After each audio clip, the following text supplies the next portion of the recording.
In the dead of night on a quiet September morning in 2015, a sudden piercing scream shattered the calm of a normally peaceful Bristol neighborhood. Neighbors, alarmed, peered through their windows to find a man staggering outside, dressed only in his underwear. His skin appeared coated in mud or dirt, but the grim truth would prove far worse. As bystanders rushed to help the frantic figure, horror set in. When they realized the dark substance was not soil, it was his own flesh disintegrating and falling away in clumps. In unimaginable agony, the man pleaded for help. But despite their frantic attempts, neighbors were powerless against the severity of his condition. Paramedics arrived on the scene, stunned by the extent of the injuries, an incomprehensible sight that marked only the beginning of a harrowing story. This case would soon expose the terrifying depths of human cruelty. Welcome back to Crime and the Z, where we unravel cases and criminals from their origins to the aftermath that often remains untold. Today we uncover the tragic story of Mark van Dongen,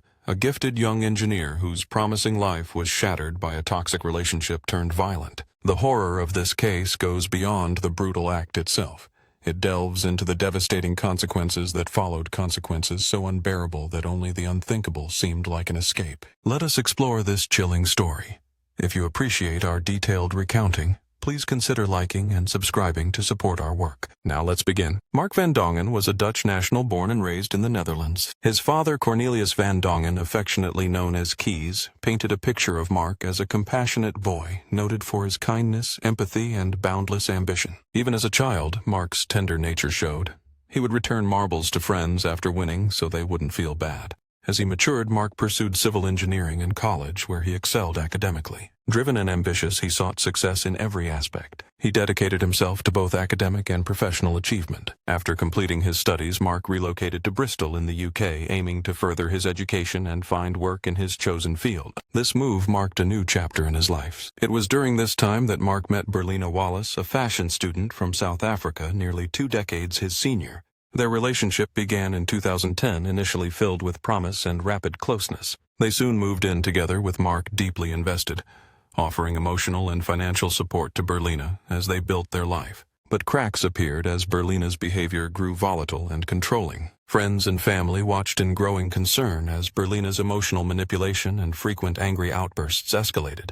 Their arguments intensified, with Berlina exerting control over many facets of Mark's life. Visible signs of violence surfaced, with friends noticing scratches on Mark's body and learning that Berlina had once poured boiling water on him while he slept. When seeking medical treatment, Mark told doctors he had spilled tea on himself. Privately, he confided in friends about the repeated harm and threats Berlina inflicted. Each attempt to break free was met with Berlina's emotional blackmail, including threats of self-harm that trapped Mark between his need to escape and concern for her safety. Despite this turmoil, Mark remained in the relationship for 5 long years. By August 2015, he reached his breaking point. Mark resolved to end things and start anew. He met Violet Farquharson online and soon began a new relationship. But Berlina refused to let go, bombarding Mark with guilt-laden and threatening messages. In a desperate attempt to keep the peace, Mark offered to continue supporting Berlina financially after their breakup, hoping to prevent her further decline.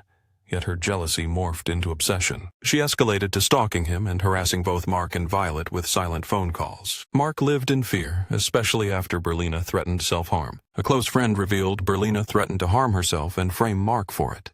Mark confided in his father and friends about his fear of Berlina's next move, yet felt compelled to check on her for both their sakes. Then in September 2015, seeking final closure, Mark visited Berlina's flat one last time. He informed Violet of his plan to sever all ties with Berlina. That night around 10 p.m., Mark headed to Berlina's flat. What began as a conversation quickly spiraled into conflict. Berlina refused to accept the end of their relationship, desperately clinging to what was lost. According to Violet, Berlina told Mark she planned to stay at a hotel that night. Yet Mark stayed at Berlina's flat, even sharing her bed, a detail that casts doubt on his account to Violet. This strange contradiction raised questions about the true nature of that night's events. At approximately 3 a.m., while Mark slept in only his boxer shorts, Berlina abruptly woke him. Startled, Mark heard Berlina declare, "If I can't have you, no one will." Before he could react, she hurled sulfuric acid onto his face and body. The corrosive liquid burned instantly, eating through skin and muscle. Mark screamed in agony, stumbling from the bed, his vision blurred by pain. He fled the apartment and into the street, his skin melting away in agonizing clumps. Neighbors acted swiftly, leading Mark into a nearby apartment and placing him under a cold shower to ease his unbearable suffering. Their efforts, however, were tragically too late.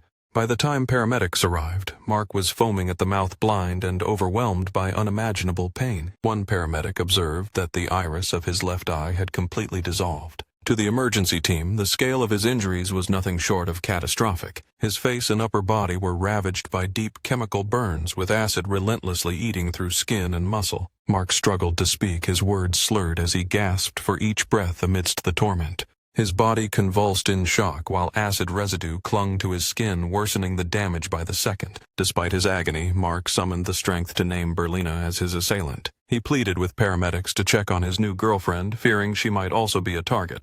Fortunately, she was unharmed. His girlfriend was completely safe. Meanwhile, Berlina remained inside her apartment, sitting calmly, utterly unmoved by Mark's piercing screams echoing through the neighborhood late into the night. Instead of seeking help, she picked up the phone and called a friend, displaying no remorse for the excruciating pain she had inflicted. Paramedics worked with urgency, administering oxygen and pain relief to ease Mark's labored breathing as they rushed him to the hospital. Police soon arrived to investigate the harrowing scene. Neighbors corroborated Mark's accusation, confirming Berlina as the attacker. Their testimonies, combined with Mark's own account, gave police ample cause to act without delay. Officers found Berlina sitting on her sofa, remarkably composed and detached, despite the chaos unfolding just beyond her door. She showed no sign of distress or willingness to aid the man she had viciously attacked. Her cold demeanor was noted by the officers. She was promptly taken into custody, charged with causing grievous bodily harm. Back at her apartment, police recovered the acid bottle used in the attack, its label deliberately removed to hide the deadly contents. Authorities also seized Berlina's electronic devices, aiming to uncover evidence of premeditation. Throughout the arrest, Berlina remained eerily calm.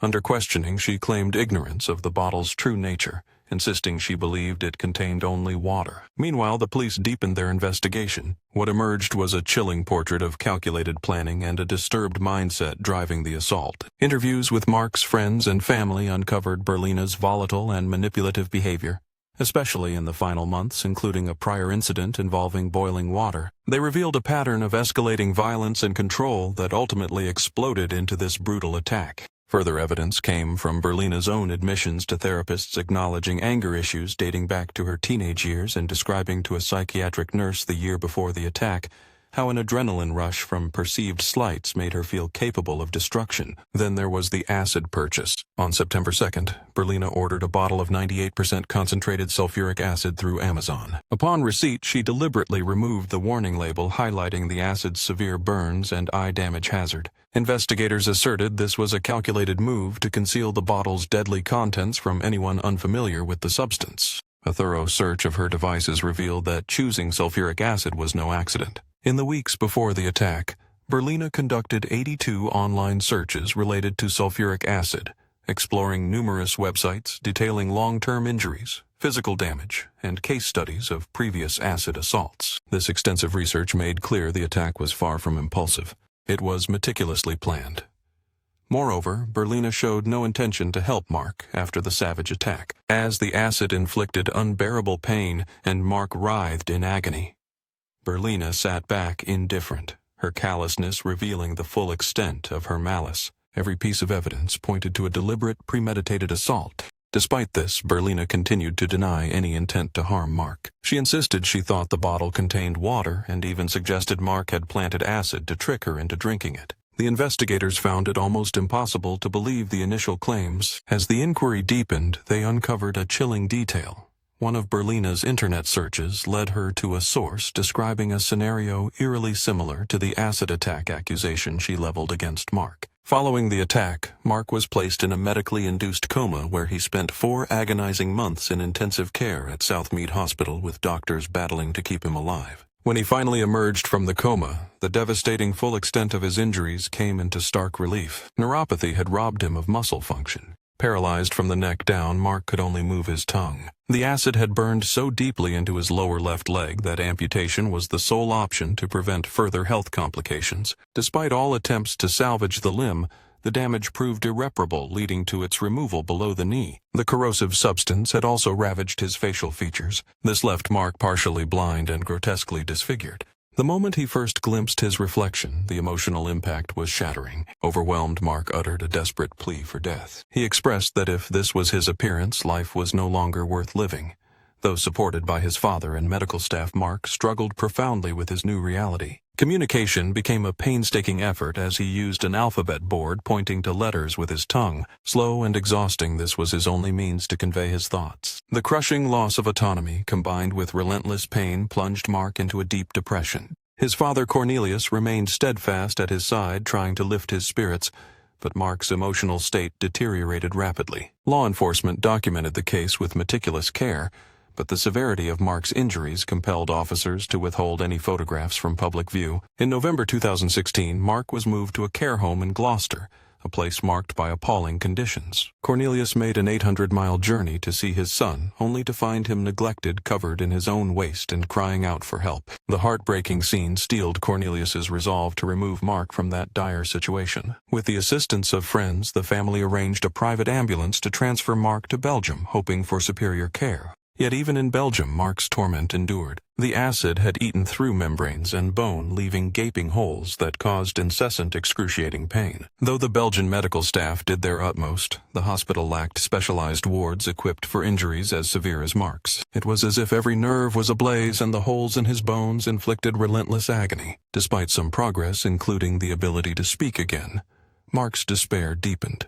He questioned his father on the purpose of life, trapped and confined to staring at the ceiling, as if his suffering was not enough. Mark's condition took a turn for the worse when he developed a severe lung infection. Treatment required a tracheostomy, inserting a tube into his throat. While this procedure would save his life, it would also rob him of his ability to speak, a small vital comfort that had sustained his bond with his father. This final blow shattered Mark's resolve. Confronted with paralysis, unending pain, and the loss of his voice, Mark confided in his father that he could no longer endure. Supported by his family, Mark applied for voluntary euthanasia, a procedure legal in Belgium under strict conditions. His case was reviewed by 3 medical specialists, all confirming that Mark's suffering, both physical and psychological, was unbearable. They approved his request. On January 2, 2017. Mark spent his final moments with Cornelius, who had vowed to remain by his side until the end. At 7:15 p.m., doctors inserted a catheter into Mark's heart, ending his suffering at just 29 years old. The trial of Berlina Wallace commenced in April 2018, nearly 3 years after the brutal attack. The prosecution laid out overwhelming proof that the attack was both deliberate and premeditated. They revealed Berlina's purchase of concentrated sulfuric acid, her deliberate removal of its label, and the extensive internet searches she made about acid attacks. Their argument was clear. Berlina intended not only to harm Mark, but to permanently disfigure him, ensuring no woman would want him again. Witnesses painted a grim picture of Berlina as controlling and abusive, their testimony exposing a toxic relationship riddled with jealousy and manipulation. Mark's death months after the attack complicated the legal charges. Though he initially survived, the catastrophic injuries led him to seek euthanasia.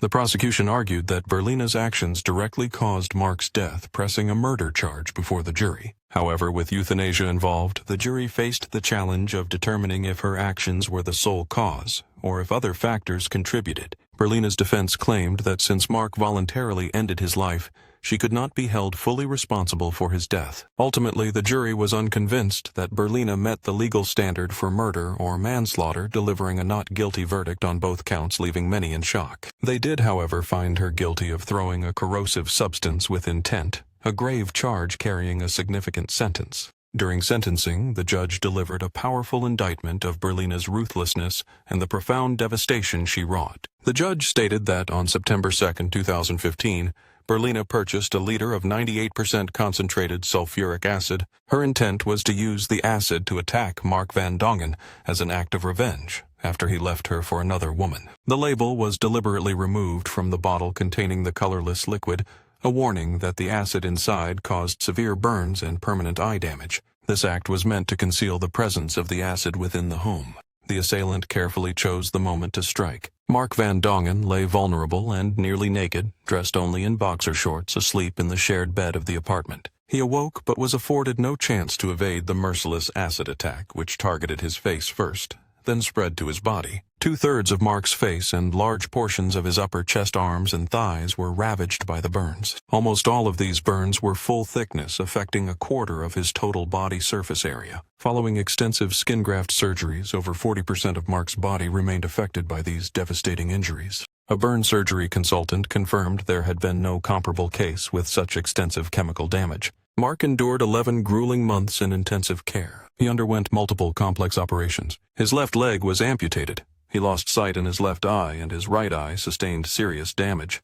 Doctors relied on the strongest painkillers, which brought their own harrowing side effects. For 4 months, Mark was unable to communicate. His injuries extended far beyond burns, affecting multiple bodily systems. While in intensive care, he battled recurrent chest infections, septic shock, kidney failure, digestive bleeding, and irregular heart and liver functions. By the time of his hospital discharge in November 2016, Mark was paralyzed from the neck down with no movement in his arms or legs. Had he survived, further surgeries would have been inevitable. He would have required lifelong intensive care. Another medical expert stated Mark's physical appearance could never return to anything remotely normal. Normalcy was forever lost. He was permanently and irrevocably disfigured. His facial scarring was classified at the severe end of very severe. Her conviction and sentencing sparked a range of reactions. While some felt justice was served, many, including Mark's family, believed the sentence was far too lenient given his unimaginable suffering. The case also reignited public debate over acid attacks, fueling calls for stricter laws and harsher punishments. This surge of attention contributed directly to the 2019 Offensive Weapons Act. The act introduced age limits on corrosive product purchases and barred home deliveries of certain potent substances. Many retailers voluntarily tightened their policies to better control these dangerous chemicals. In the aftermath of Berlina Wallace's conviction, Mark's family struggled to find closure, overwhelmed by what they saw as an inadequate sentence. They became outspoken advocates for tougher acid sale regulations and harsher penalties, hoping to prevent others from enduring similar horrors. After Mark's death, his younger brother launched a crowdfunding campaign to support their father, whose life had been shattered emotionally and financially by the ordeal. The campaign detailed how their father spent months shuttling to Bristol, sleeping in his car at the hospital parking lot to save money. It recounted Mark's unimaginable pain paralysis, the loss of a leg, an eye, and an ear, and how relentless itching from scars drove him to the brink of madness. The funds aimed to help their father rebuild his life just as he prepared to return to the UK for Berlina's trial. With support from over 16 donors, the campaign exceeded its goal by nearly 50%. As a stark and haunting reminder of the assault's brutality, the doorbell Mark rang for help still bears corrosive damage, a chilling testament to the horror witnessed by neighbors. Berlina Wallace began serving her prison sentence immediately in a UK facility. The exact prison location remains undisclosed, protected by privacy policies governing inmate placements. She will be eligible for parole in 2027. Her release will depend on assessments of her behavior and other factors by the parole board. In public statements, Mark van Dongen expressed hope that Berlina will struggle to meet parole conditions, reflecting the family's conviction that her sentence should be longer. Mark was family, the very essence of youth and hope. His memory sought peace in distant Venice. It is hoped the name Madame de Nemours will not be eclipsed by the tragedy of Mark van Dongen's murder. We can barely fathom the agony he endured, nor the deep sorrow his family bore as they watched their loved one suffer relentlessly. What is your perspective? Should Berlina Wallace have faced a harsher sentence? Do you believe justice was truly served? Share your thoughts in the comments. If you appreciated our coverage of this case, please like, share, and subscribe to follow our upcoming investigations.